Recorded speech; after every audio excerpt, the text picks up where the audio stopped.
អ្នកទាំងអស់គ្នាប្រហែលជាធ្លាប់ទស្សនាគំនូរជីវចល Scooby-Doo តាំងពីក្មេងរួចមកហើយក៏ប៉ុន្តែនៅពេលក្រោយសាច់រឿងនៃតុក្កតានោះក៏មានភាពស្មុគស្មាញក៏ដូចជារឿងរ៉ាវមួយចំនួនដែលអ្នកទាំងអស់គ្នាមិនធ្លាប់បានដឹងផងដែរ Scooby-Doo គឺជារឿងភាគគំនូរជីវចលដ៏ល្បីល្បាញរបស់អាមេរិកមួយដែលបង្កើតឡើងដោយក្រុមហ៊ុន Hanna-Barbera Production ដែលរឿងនេះផ្ដោតទៅលើក្រុមយុវជន4នាក់ដែលមានឈ្មោះថា Fred Jones, Deb Black, Velma Dinsley និង Novel Secchi Rogers រួមជាមួយឆ្កែដ៏ឆ្លាតនិងគួរឲ្យស្រឡាញ់របស់ពួកគេមានឈ្មោះថា Scooby-Doo ពួកគេធ្វើដំណើរជុំវិញពិភពលោកក្នុងរថយន្តទេសចរណ៍ពណ៌បៃតងដ៏ល្បីរបស់ពួកគេមានឈ្មោះថា Mystery Machine ដើម្បីស៊ើបអង្កេតនិងដោះស្រាយអាថ៌កំបាំងដែលពាក់ព័ន្ធជាមួយនឹងបិសាចខ្មោចនិងសត្វចម្លែកផ្សេងៗ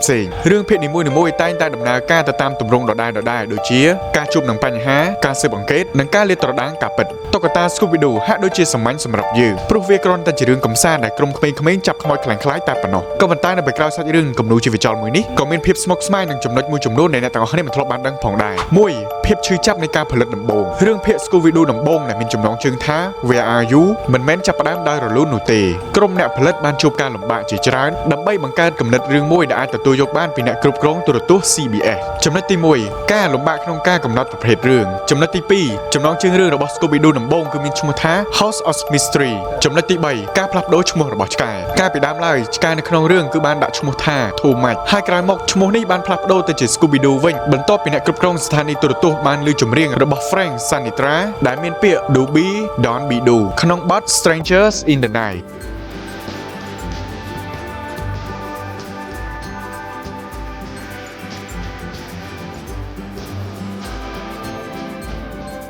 ដែលនេះគឺជារឿងចៃដន្យដែលធ្វើឈ្មោះនេះល្បីរហូតមកដល់សពថ្ងៃនេះ2ចំណុចដែលមនុស្សទូទៅមិនសូវបានចាប់អារម្មណ៍ទោះបីជា Scooby-Doo មើលទៅគ្រាន់តែជារឿងគំនូរជីវចលធម្មតាក៏ដោយក៏វាមានឥទ្ធិពលយ៉ាងជ្រៅជ្រះទៅលើវប្បធម៌ក៏ដូចជាសង្គមផងដែរដូចជា1និមិត្តរូបនៃភាពក្លាហាន2តំណាងឲ្យការសង្ស័យលើការពិត3តួអង្គដែលធ្វើឲ្យអ្នកមានអារម្មណ៍ថាជាផ្នែកមួយនៃរឿងនេះ4រឿងដែលមានភាពទៀងទាត់រាល់វគ្គទាំងអស់នៃរឿង Scooby-Doo តែងតែមានលំនាំសាច់រឿងដូចគ្នាគឺចាប់ផ្ដើមដែលមានខ្មោចហើយបញ្ចប់ទៅវិញដោយលាតត្រដាងថាជាមនុស្សភាពទៀងទាត់នេះបានបង្កើតឲ្យមានអារម្មណ៍សុវត្ថិភាពនិងការរំពឹងទុកសម្រាប់អ្នកទស្សនាជាពិសេសគឺកុមារតើអ្នកទាំងអស់គ្នាចូលចិត្តទស្សនាតុក្កតា Scooby-Doo នេះកាលពីក្មេងដែរឬទេហើយអ្នកទាំងអស់គ្នាចងចាំចំណុចណានៃតុក្កតា Scooby-Doo នេះសូមខមមិននៅខាងក្រោមវីដេអូនេះម្នាក់មួយផងណាវីដេអូនេះនាំមកជូនដោយក្រុមហ៊ុនឆ្នោតកីឡាជាតិ 5D Follow សម្រាប់វីដេអូក្រោយ